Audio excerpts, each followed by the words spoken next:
Έχω αφιερώσει όλη μου την προσοχή στα ελληνικά. Το πρώτο πράγμα που θα κάνω, μόλις φτάσουν τα χρήματα, θα είναι να αγοράσω Έλληνες συγγραφείς. Με ό,τι απομείνει θα πάρω ρούχα. Έρασμος, Ολλανδός φιλόσοφος και θεολόγος.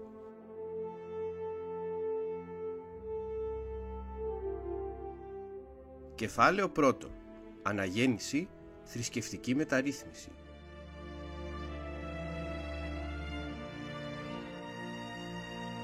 Γνωρίσαμε στην 5η τάξη την ιστορία του Μεσαίωνα μέσα από τα μάτια της Ρωμαϊκής Αυτοκρατορίας. Γνωρίσαμε τους αυτοκράτορές της, τις πανολιθρίες της και τους θριάμβους της. Γνωρίσαμε το όνειρο που ήταν η Ρώμη και τον ελληνορωμαϊκό πολιτισμό με τον οποίο συνδέθηκε.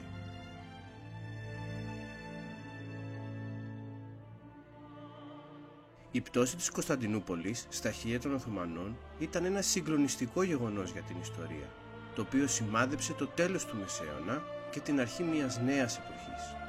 Αλλά αφού οι Ρωμαίοι έπεσαν μέχρι και τον τελευταίο, πώς είναι δυνατόν εμείς να μιλάμε σήμερα ελληνικά? Πώς ο πολιτισμός τους και ο δικός μας επιβίωσε?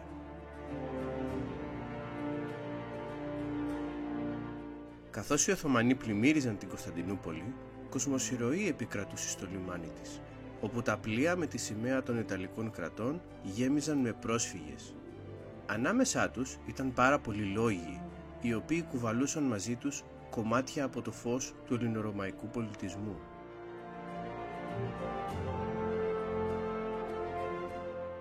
Και δεν ήταν οι μόνοι.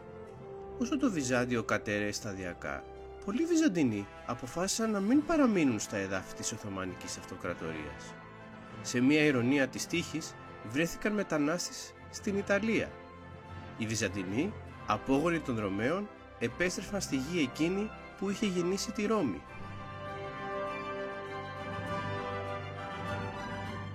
Ο Ιταλικός κόσμος, αν και διαιρεμένος σε πάρα πολλές πόλεις κράτη και διχοτομημένος ανάμεσα σε δύο ισχυρές δυνάμεις, είχε γνωρίσει πρωτόγνωρη άνθηση και πλούτο. Και, όπως μάθαμε στην ιστορία, κάθε εποχή ακμής συνοδευόταν πάντοτε από μία άνθηση στις τέχνες, τα γράμματα και τις επιστήμες.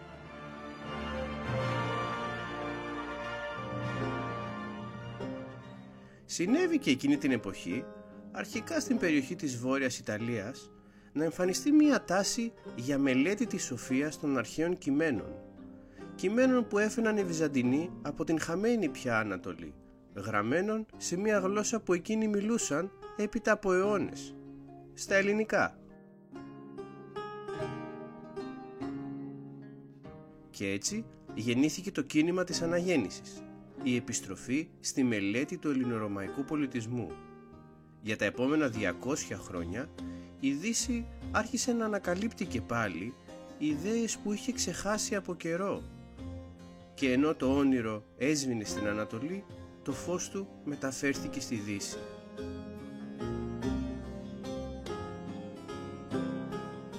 Η τέχνη γνώρισε πρωτόγνωρη άνθηση στη ζωγραφική, τη γλυπτική και την αρχιτεκτονική. Μποτιτσέλι, Ντα Βίντσι, Μιχαήλ Άγγελος και Ραφαήλ δημιούργησαν αριστουργήματα που μας συγκλονίζουν έως σήμερα. Στην αρχιτεκτονική εμφανίστηκε ο Μπρονελένσκι, στη φιλολογία ο Έρασμος.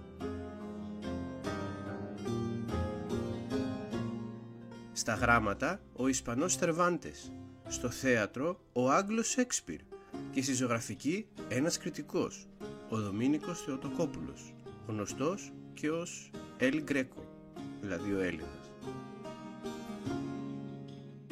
Και οι επιστήμες γνώρισαν άνθηση.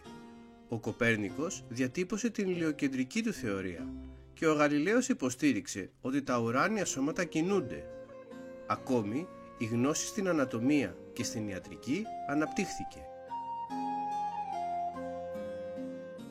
Ενώ στο Μεσαίωνα η φιλοσοφική σκέψη απασχολούνταν κυρίως με τη θρησκεία, στην αναγέννηση εμφανίστηκε ένα νέο κέντρο, ο άνθρωπος. Το ρεύμα αυτό ονομάστηκε ουμανισμός και επηρεάζει μέχρι και σήμερα τη φιλοσοφική σκέψη. Όλες οι επιστήμες που έθεσαν τον άνθρωπο ως κέντρο ονομάστηκαν ανθρωπιστικές. Ταυτόχρονα, μια νέα εφεύρεση, αυτή της τυπογραφίας, έδωσε ακόμα μεγαλύτερη όθηση. Ως τότε, τα βιβλία αντιγράφονταν στο χέρι και γι' αυτό ήταν σπάνια και κόστιζαν ακριβά. Με την τυπογραφία όμως, η μαζική τους παραγωγή τα έκανε φθηνά και προσιτά για όλους. Πλέον όλοι είχαν πρόσβαση στη γνώση.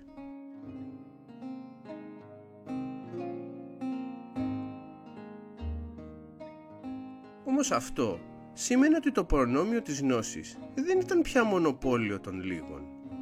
Όσο η γνώση διαπερνούσε τις ανθρώπινες κοινωνίες, τόσο φούντωνε η αμφισβήτηση των παραδόσεων. Και ποιος θα είχε πρόβλημα με το νέο αυτό κλίμα, αφού σημειωνόταν τέτοια επιστημονική πρόοδος? Η αμφισβήτηση αυτή όθησε τους ανθρώπους να προβληματιστούν ξανά ύστερα από αιώνες για τον τρόπο διακυβέρνησής τους. Στην Αγγλία εμφανίστηκε μια νέα ιδέα, αυτή της αντιπροσωπευτικής εξουσίας. Ο λαός θα επέλεγε αντιπροσώπους να εξουσιάζουν στο όνομά του.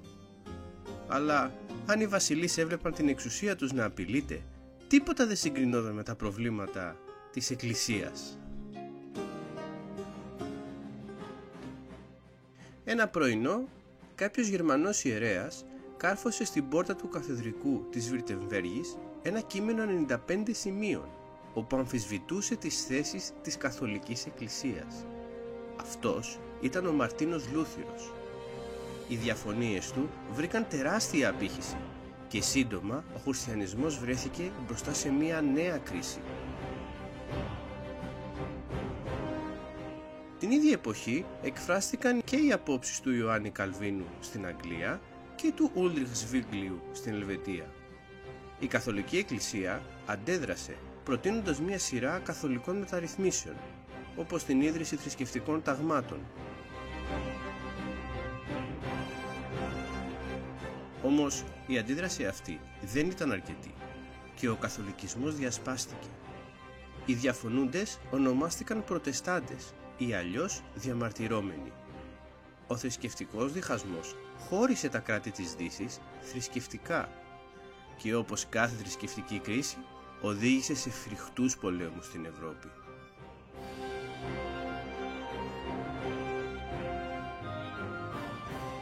Από το 1568 έως το 1663, καθολικά και προτεσταντικά κράτη συγκρούονταν στα πεδία των μαχών, με αποκορύφωμα τον 30 πόλεμο, έναν από τους πλέον καταστροφικότερους στην Ευρώπη.